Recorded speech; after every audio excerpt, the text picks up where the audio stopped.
जब नाश मनुज पर छाता है सबसे पहले विवेक मर जाता है। और वही विवेक पाकिस्तान का मर गया जब उसने दिल्ली पर हमला करने की नापाक कोशिश कर दी।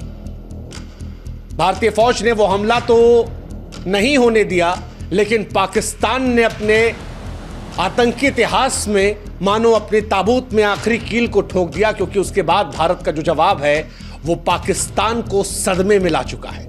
पूरा पाकिस्तान खौफ में है। वो जो भारतीय टीवी चैनल्स का मजाक उड़ाते हुए फेक न्यूज की बात कर रहे थे, वो सारी न्यूज अब सच है, क्योंकि लाहौर से लेकर इस्लामाबाद, रावलपिंडी सब इस वक्त धुआं धुआं हो चुके हैं, धुआं धुआं हो चुके हैं। भारत ने पाकिस्तान को वो जवाब दिया है जो तारीख में पाकिस्तान की कौम भूल नहीं पाएगी। आप पाकिस्तान के टीवी चैनल्स खोल लीजिए, आप पाकिस्तान के नेताओं को सुन लीजिए, या पाकिस्तान में DGISPR के सोशल मीडिया पर बयान सुन लीजिए, उनकी रूह कांपती हुई नजर आ रही है। चेहरे की उड़ी हुई हवाइयां इस बात को बता रही हैं कि पूरा पाकिस्तान कांप रहा है उस नापाक ख्याल से जो उसने दिल्ली पर हमला करने की सोच ली। और ये पाकिस्तान को महंगा पड़ेगा, क्योंकि भारत ने जब ऑपरेशन सिंदूर चलाया था तब उसे लास्ट वार्निंग दी थी कि इस बार हमला हम सिर्फ आतंकवादी ठिकानों पर कर रहे हैं। पाकिस्तान अपनी आतंकी गतिविधियों को रोक दो।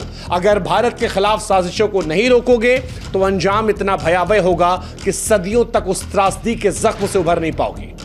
पाकिस्तान नहीं माना। पहले जम्मू, पंजाब, राजस्थान में ड्रोन से आतंकवादी हमला करके हिंदुस्तान के सब्र की कोशिश की, और उसके बाद आधी रात को भारत की राजधानी दिल्ली पर मिसाइल और ड्रोन से हमला करने की नापाक और कभी ना माफ करने वाली साजिश रच दी। यह हमला ताबूत में आखिरी कील था, क्योंकि इसके बाद भारत ने जो कुछ किया वो पाकिस्तान को डरा रहा है।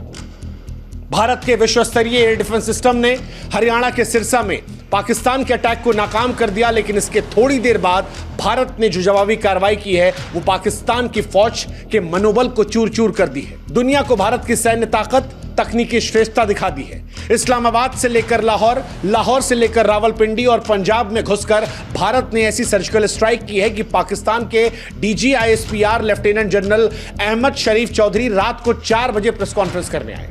और अगर आधी रात को प्रेस कॉन्फ्रेंस करने कोई आ रहा है तो आप समझ सकते हैं कि घाव बड़ा गहरा रहा। लोगों ने उनकी शक्ल देखकर कहा कि इनको डायपर दे दीजिए, क्योंकि आंसू जो थे वो चेहरे पर आ नहीं रहे थे, लेकिन आत्मा उनकी रो रही थी।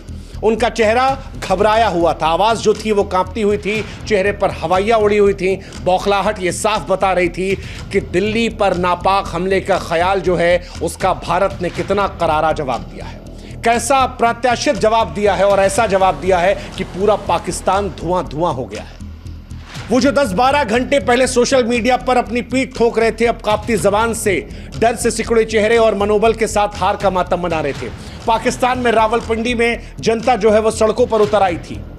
नेता सोशल मीडिया पर बकवास कर रहे थे, टीवी चैनल में एंकर्स जो हैं वो मरने मारने की बात कर रहे थे, लेकिन उस वक्त भी उनकी जबान जो है लड़खड़ा रही थी।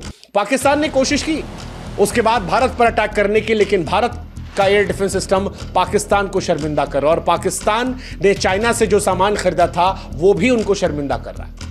लाहौर का पूरा एयर डिफेंस सिस्टम खत्म हो चुका है, और साथ ही खत्म हो चुका है पाकिस्तान के 3 प्रमुख एयरबेस, नूर खान एयरबेस रावलपिंडी का, रफीकी एयरबेस शोरकोट का, और मुरीद एयरबेस चकवाल का। इन तीनों जगहों को हिंदुस्तान ने खत्म कर दिया। यहां पर जितने सामान थे, हथियार थे, रडार सिस्टम था, वो सब कुछ धुआं धुआं हो गया। और ये सब कुछ इसीलिए क्योंकि पाकिस्तान दिल्ली को निशाना बना रहा था। अभी तक बॉर्डर एरियाज में लड़ाई चल रही थी, लेकिन पाकिस्तान ने अब तक की अपनी सबसे बेवकूफ़ी और आत्मघाती साजिश को अंजाम दिया। दिल्ली पर आप ड्रोन से अटैक करेंगे, बैलिस्टिक मिसाइल दगाएंगे, दिल्ली पर जहां संसद है, रक्षा मंत्रालय है, अहम जगह है। क्या मकसद था दिल्ली पर हमला करने का? भारत को नुकसान पहुंचाना, दुनिया में बदनामी, नागरिकों में दहशत फैलाना। खबर तो यहां तक है कि कुछ चीन और आतंकी संगठनों ने मिलकर चाल चली थी। हालांकि इसको लेकर जांच पड़ताल जो है वो चल रही है, कितना सच कितना फसाना वो पता लग जाएगा।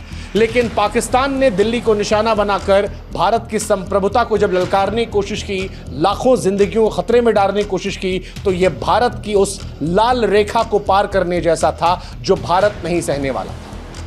भारत ने इसके बाद पाकिस्तान को तबाह कर दिया। भारत ने इस बार जो जवाब दिया है उसने पाकिस्तान को शर्मसार किया है। लेकिन सिरसा में जो हुआ वो भारत के लिए खतरनाक हो सकता था अगर भारत का एयर डिफेंस सिस्टम स्ट्रांग नहीं होता, क्योंकि आधी रात के अंधेरे में आसमान चमक रहा था, धमाकों की आवाजें आ रही थी, मलबा गिरता दिखा। सोशल मीडिया पर लोग हैरान थे। ये तो भारत के देसी मिसाइल सिस्टम की ताकत थी कि सब कुछ काबू में रहा। भारत की सैन्य शक्ति ने भारत के लोगों को सुरक्षित रखा, लेकिन पाकिस्तान की करतूत ने बताया कि वो शांति का दुश्मन है।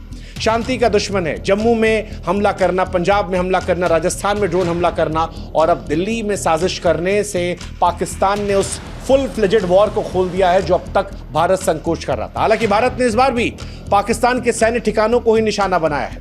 अभी भी भारत मानो संदेश दे रहा है कि तुम्हारे लोगों पर हम हमला नहीं कर रहे हैं। अभी भी हमने जो तुम्हें बर्बाद किया है वो तुम्हारी फौज के इलाकों को बर्बाद किया है जो जंग में जायज है।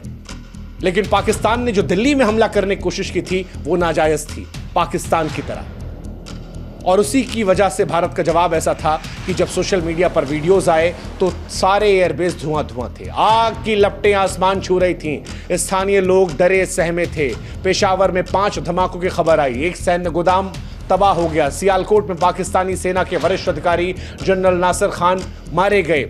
सूत्रों का दावा है कि जजुआ आतंकी संगठनों जैसे लश्कर ए तैयबा, जैश ए मोहम्मद, इन तमाम ने मिलकर जो साजिशें रची थी, अब पाकिस्तान उसमें फंस चुका है।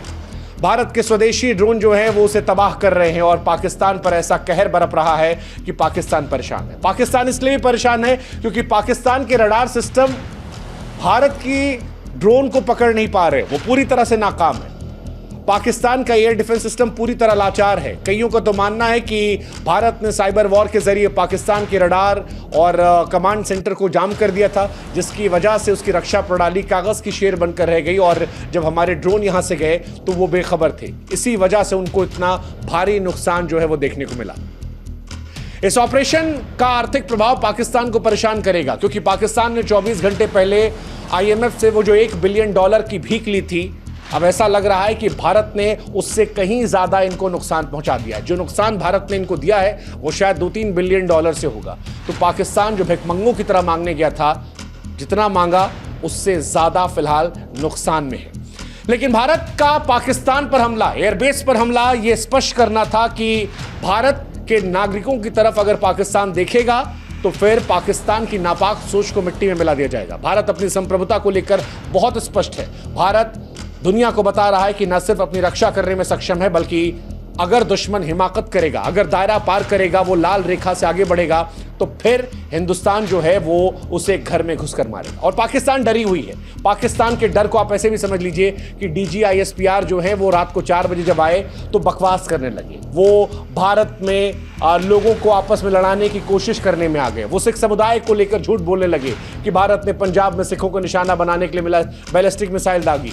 इतना घटिया, बचकाना, हास्यास्पद दावा था कि लोग इस पर क्या करें। भारत के जो एयर चीफ मार्शल हैं वो अमरप्रीत साहब है। वो एक प्राउड सिख है। भारतीय वायुसेना को वो रिप्रेजेंट कर रहे हैं। भारत का सिख समुदाय कितनी बार पाकिस्तान को ठोक चुका है, कुत्ता बना चुका है। ऐसे में पाकिस्तान का ये दावा झूठा है। भारत के सिख समुदाय को बदनाम करने की कोशिश है और ऐसी कोशिश के बारे में हम क्या ही कहें। हालांकि पाकिस्तान हर तरह से नापाक कोशिशें कर रहा है। अफगानिस्तान को लेकर ये बकवास की कि भारत ने अफगानिस्तान में भी हमला किया। उधर अफगान भाई हमारे कह रहे हैं कि इंडिया वाले भाई आप और ठोको, हम भी साथ में ठुकवाएंगे। DGISPR उस डर और झूठ के बीच में कहता है कि हमारा जवाब देखो, लेकिन पाकिस्तान की जनता जो है वो अब सोशल मीडिया पर समझ रही है कि जिनको वो हीरो मान रही थी वो हीरो नहीं है, वो खोखले कागज के लोग हैं, बोल बच्चन वाले हैं और इसीलिए शायद पाकिस्तान झूठ का सहारा ले रहा है। खैर, पाकिस्तान के लिए सबक है।